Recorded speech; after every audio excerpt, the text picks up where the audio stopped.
जब भक्त लोग दीक्षा लेते हैं तो उसमें एक विधान ये भी होता है कि 1 वर्ष तक कलश उसके घर में पानी का भरा हुआ रखा रहे। लेकिन सबके लिए जरूरी नहीं होता, इसलिए महात्मा लोग एक नारियल दे देते हैं, कह देते हैं कि ये 1 साल तक अपने घर में रखना और साल के बाद इसको आप नदी में प्रवाहित कर देना। क्योंकि श्रीफल, ये श्रीफल है ना, इसमें ये गणेश की ये चारों संपदा इसमें छिपी हुई हैं, जो मैं ये निवेदन कर रहा हूं। ये श्रीफल जिसको आप नारियल के रूप में समझते हैं, समृद्धि का बहुत कारक है। इसी लिंग पुराण में लिखा है कि जो इसकी जो गिदी आती है, छोटे छोटे गिदी के टुकड़े हवन सामग्री में मिलाकर यदि यज्ञ में आहुति डाली जाती है तो पैसा तिल के पेड़ की तरह झरता है। ये बड़ी महिमा है इसकी गिदी की।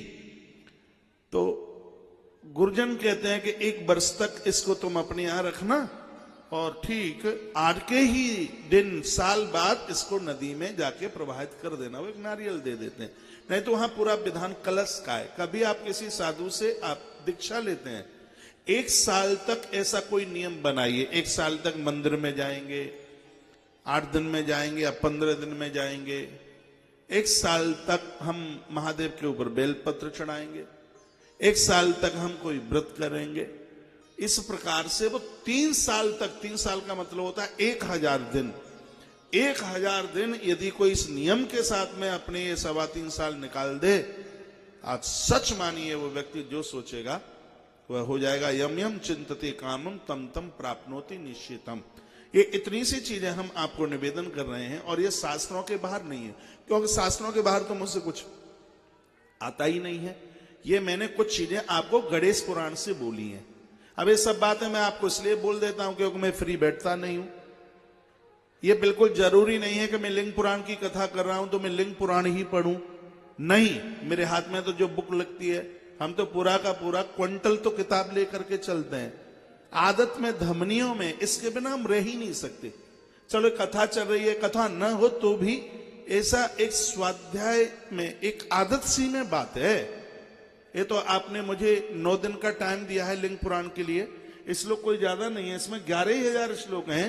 यदि यह कथा लिंग पुराण की, मैं बिल्कुल अभिमान के साथ नहीं कह रहा हूं, हनुमंत लाल जी मुझे क्षमा करें, मैं बहुत विनम्रता के साथ कह रहा हूं, 6 महीने तक इन 11,000 श्लोकों के ऊपर व्याख्या हो सकती है तो भी ग्रंथ की कथा पूरी ना हो पावे, नहीं हो पाएगी।